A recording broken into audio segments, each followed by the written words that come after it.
আরও ভয়াবহ রূপ নিতে পারে ক্যালিফোর্নিয়ার দাবানল। লস অ্যাঞ্জেলসে আবারও বাড়ছে বাতাসের গতিবেগ। শুষ্ক আবহাওয়ার বাতাসের তীব্রতায় আরও বিপজ্জনক হতে পারে। পরিস্থিতি অনিয়ন্ত্রিত, আগুন ছড়িয়ে পড়েছে একের পর এক কয়েকটি ঘনবস্তি এলাকায়। নতুন করে সরে যাওয়ার নির্দেশ দেওয়া হয়েছে কয়েক লাখ মানুষকে। দুদিন বাতাসের গতিবেগ কিছুটা কমায় সময়ের সাথে পাল্লা দিয়ে লড়েছেন ফায়ার ফাইটাররা। লস অ্যাঞ্জেলসে প্রায় 1,500 ফায়ার ইঞ্জিন নিয়ে কাজ করা হচ্ছে। 14,000 কর্মী যোগ দিয়েছে ন্যাশনাল গার্ডের সদস্যে। আগুন নিয়ন্ত্রণে ব্যবহার করা হচ্ছে 84টি এয়ারক্রাফট। খুব সামান্য কয়েকটি এলাকা কিছুটা সাফল্য হয়েছে, তবে এখনও জারি রয়েছে রেড ফ্ল্যাগ। রোববার স্থানীয় সময় রাত থেকে আবারও বাড়তে শুরু করবে বাতাসের তীব্রতা। যুক্তরাষ্ট্রের ন্যাশনাল ওয়েদার সার্ভিস NW সতর্ক করেছে, মঙ্গলবার নাগাদ ঘন্টায় 96 কিলোমিটার গতিতে প্রবাহিত হতে পারে শুষ্ক বায়ু। আগুনে ভূষীভূত হয়ে যাওয়া এলাকাগুলো থেকে দুর্ভাগ্যজনকভাবে সেখানে 3 জনের মরা দেহ পাওয়া গিয়েছে। উদ্ধার অভিযান চলছে, আর সেই সাথে প্রাণহানি বৃদ্ধির সংখ্যা রয়েছে। বুধবার পর্যন্ত রেড ফ্ল্যাগ জারি থাকবে, সেটা আরও শক্তিশালী হয়ে মঙ্গলবার নাগাদ সর্বোচ্চ গতিতে পৌঁছবে। এরই মধ্যে নতুন কয়েকটি স্থানে ছড়িয়ে গিয়েছে আগুন। এক মুহূর্তের নোটিশে ঘর ছাড়তে হতে পারে আরও 1,92,000 মানুষকে। ঘনবস্তিপূর্ণ ব্রেন্টউড বা সান ফার্নান্দো ভ্যালির দিকে অগ্রসর হওয়ার নিরাপদ আশ্রয়ে যেতে বলা হয়েছে 1.5 লাখ মানুষকে। প্রস্তুত থাকতে বলা হয়েছে আরও 87,000 বাসিন্দাকে। চারিদিক স্তম্ভ হয়ে আছে, কেউ বলছে 30 বছর ধরে এই বাড়িতে ছিলাম, আমাদের সব হারিয়ে গেল, সব শেষ হয়ে গেল। এবং এটা প্রতিটি বাড়িতে গিয়ে নিশ্চিত করা হচ্ছে সবাই বের হয়েছে কিনা। বিমানের মাধ্যমে সরিয়ে নিয়ে যাওয়া হচ্ছে।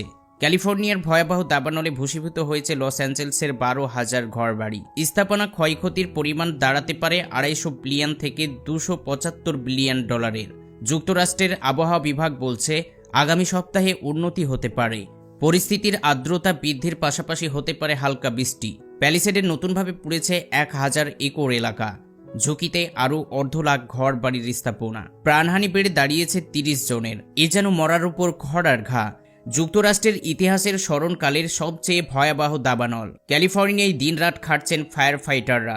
4 দিন পেলেও কমেনি অগ্নিশিখা, বরং দাও দাও করে 6টি এলাকা জ্বলছে আগুনে। 24 ঘন্টায় শুধুমাত্র প্যালিসেডে পুড়েছে আরও 1,000 একর। সুখবর তো দূরের ব্যাপার, উল্টো পরিস্থিতি আরও খারাপ হওয়ার পূর্বাভাস দেওয়া হয়েছে। দিক পরিবর্তনের কারণে এখন কাউন্টির উত্তর পূর্বে ছড়াচ্ছে আগুনের ঝোড়ো বাতাস, আর শুষ্ক আবহাওয়ার কারণে আরও ভয়ঙ্কর রূপ ধারণ করছে। দাবানল ঘন্টায় 70 মাইল পর্যন্ত যেতে পারে। বাতাসের গতিবেগ হিসেবে দাবানলের ভয়াবহতা বুধবার পর্যন্ত থাকবে। লস অ্যাঞ্জেলসের কাউন্টি ফায়ার ডিপার্টমেন্ট প্রস্তুত। কী কারণে আগুন লেগেছে তা জানতে আরও তদন্ত প্রয়োজন। তাছাড়াও সুনির্দিষ্ট কোনো তথ্য প্রমাণ নেই। এই দাবানলের প্রভাবে সবথেকে বেশি গাড়ি ঘোড়া এবং চলাচল যানবাহনের সাথে লেটেস্ট মডেলের বিলিয়ন টাকার ক্ষয়ক্ষতি হয়ে গিয়েছে। অনেক স্থানে উদ্ধারকর্মীরা না পৌঁছানোর কারণে প্রাণহানির বৃদ্ধির আশঙ্কা এখানেই শেষ হচ্ছে না। এই দাবানল আবহাওয়ার পরিস্থিতি খুব খারাপ ধারণার তুলনায় আরও খারাপ হতে পারে। অবস্থা বাড়তে পারে প্রাণহানি ও প্রত্যাশা। এই সংখ্যা 3 অঙ্কে পৌঁছে যেতে পারে। ক্যালিফোর্নিয়ার সহায়তায় এগিয়ে এসেছেন প্রতিবেশী 7 রাজ্য। আগুন নেভাতে কানাডা ও মেক্সিকো পাঠিয়েছে বিশেষ টিম। জলবায়ু পরিবর্তনের ফলে পৃথিবী আরও গরম এবং শুষ্ক হয়ে উঠবে। এই কারণে ওই সময়েও দানবীয় রূপ নিচ্ছে দাবানল, যার চাক্ষুষ সাক্ষী যুক্তরাষ্ট্রের লস অ্যাঞ্জেলসে দাও দাও করে জ্বলতে থাকা দাবানলের লেলিহান শিখা। জীবনের ঝুঁকি নিয়ে সাধ্যের সবটুকু দিয়ে টানা 5 দিন ধরে লড়াই করেও এই আগুন থামাতে পারছে না ফায়ার ফাইটাররা। হাজার হাজার দলকর্মী পুড়ে ছাই হয়ে যাওয়া এলাকাগুলো দেখে মনে হবে কোনো এক যুদ্ধে পুরোপুরি নিঃশেষ আর ধ্বংস হয়ে যাওয়া নাগরিকটি। অথচ সাজানো গোছানো লস অ্যাঞ্জেলসের এই সব এলাকাগুলোতে দৃশ্য ধারণ করে তৈরি করা হতো হলিউড কাঁপানো সিনেমা ও বিনোদন। আবহের সারাদিন হইহল্লোড় করে বেড়ানো নাগরিক আনাচে কানাচে এখন তারা করছে আতঙ্ক। এই নজিরবিহীন দাবানলের হাত থেকে কখন রেহাই মিলবে সেই অপেক্ষায় প্রহর শুনছে মানুষ। তবে আপাতত কোনো ভালো খবর নেই। বাসিন্দাদের জন্য যেই এলাকায় এখনও আগুন পৌঁছয়নি তাদের জন্য দুঃসংবাদ দিলেন লস অ্যাঞ্জেলসের জলবায়ু বিজ্ঞানী ড্যানিয়েল সোয়ান। লস অ্যাঞ্জেলসের থেকে দাবানল পূর্ব দিকে এগোচ্ছে বলে জানিয়েছেন তিনি। জলো হাওয়া সহ দাবানল পরিস্থিতি আরও খারাপ হতে পারে বলে মনে করছেন বিজ্ঞানীরা। বাতাসের তীব্রতা বাড়ার বিষয়েও সতর্ক করা হয়েছে। ভেঞ্চুরা কাউন্টিতে 14 জানুয়ারি সকাল পর্যন্ত দাবানল বৃদ্ধি পাবে বলে পূর্বাভাস দেওয়া হয়েছে। অলৌকিক এই দাবানল লস অ্যাঞ্জেলসের ক্যালিফোর্নিয়া বিশ্ববিদ্যালয়ের ক্যাম্পাস থেকে সবাইকে সরিয়ে নেওয়ার পরিস্থিতি এখনও তৈরি হয়নি। তবে দাবানলের ভয়াবহতা বিবেচনায় মৃত্যুর সংখ্যা অনেক বাড়ার আশঙ্কা করছে বিশেষজ্ঞরা। প্রতি গ্রীষ্মেই আগুন লাগে বিশ্বের কোনো না কোনো বন অঞ্চলে, বিশেষ করে অস্ট্রেলিয়া, অ্যামাজন, আমেরিকা, পশ্চিম অঞ্চলের সাইবেরিয়ার বনগুলো দাবানলের জন্য উপযুক্ত জায়গা। 2023 সালের কানাডার দাবানলের ধোঁয়া ছড়িয়ে পড়েছে ইউরোপের অনেক দেশের আকাশে। 6 সপ্তাহ ধরে চলা দাবানলের সেই তীব্র বিধ্বংসী আগুনে ছাই হয়েছিল 106 লক্ষেরও বেশি জমি বাড়ি বনাঞ্চলকে। কয়েক বছর আগে ক্যালিফোর্নিয়ার ইতিহাসে দ্বিতীয় বৃহত্তম দাবানল দেখা দিয়েছিল। এতে পুড়ে ছাই হয়ে যায় 9,50,000 একরেরও বেশি বনভূমি। 2022 সালে নিউ মেক্সিকোর বৃহত্তম দাবানলে পড়েছিল 3 লাখেরও বেশি। তবে দাবানলের ব্যাপারে মন্দের ভালো হিসেবে কিছু ইতিবাচক দিকও বলছে পরিবেশবিদরা। দাবানল মানুষের ও পরিবেশের জন্য অধিকাংশ ক্ষেত্রে বিধ্বংসী হতে পারে, তবে এটি পুড়ে যাওয়া যেই ভূমির পিছনে ফেলে আসা তা বনভূমির জীবনচক্রের খুবই গুরুত্বপূর্ণ অংশ।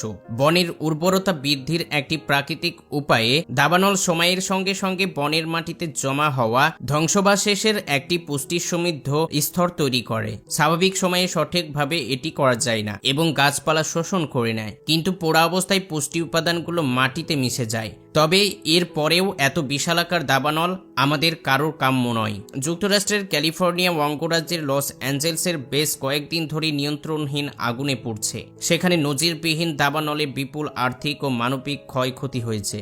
প্রশ্ন উঠেছে, এটা কি নিছক প্রাকৃতিক দুর্যোগ নাকি ব্যবস্থাপনা? এই সংকটের জন্য দায়ী বা কি? ভয়াবহ দাবানলের ক্যালিফোর্নিয়া লস অ্যাঞ্জেলসের শহরে শীত মৌসুমের শুরুতে হাজার হাজার মানুষ গৃহহীন হয়ে পড়েছে এবং ব্যাপক সহায় সম্পত্তি ধ্বংস হয়েছে।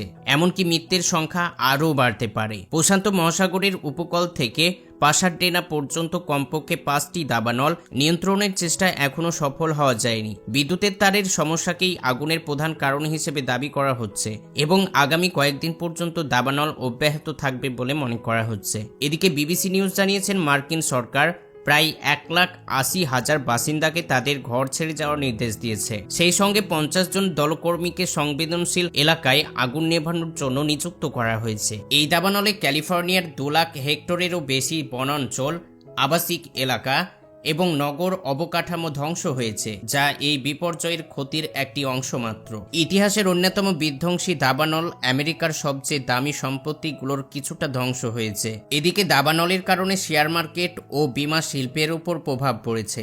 বিশ্লেষকরা ধারণা করছে, বীমাকৃত সম্পত্তি থেকে এই অগ্নিকাণ্ডের ক্ষতির পরিমাণ $8 বিলিয়ন ছাড়িয়ে যাবে। বাতাসের তীব্রতাও দ্রুত ছড়িয়ে পড়ে এই দাবানল আধুনিক আমেরিকার ইতিহাসের অন্যতম ক্ষয়ক্ষতি ও ধ্বংস জাং চালানোর বিপর্যয় বলে প্রতিবেদনে উল্লেখ করা হয়েছে। অগ্নিকাণ্ড মোকাবেলার জন্য পর্যাপ্ত অবকাঠামোর অভাব, দমকল সরঞ্জাম ঘাটতি এবং পানি সরবরাহের সীমাবদ্ধতা এই বিপর্যয় নিয়ন্ত্রণকে কঠিন করে তুলেছে। জলবায়ুর পরিবর্তনও ক্যালিফোর্নিয়ার এই দাবানল ছড়িয়ে পড়ার অন্যতম কারণ, যা মার্কিন সরকারের নীতিতেই উপেক্ষা থেকে যাচ্ছে। সদ্য শপথ গ্রহণের মাধ্যমে আবারও হোয়াইট হাউসে প্রবেশ করেন ডোনাল্ড ট্রাম্প। তিনি ক্যালিফোর্নিয়ার গভর্নর গ্যাভিন নিউসমকে এই দাবানলের জন্য দায়ী করছেন।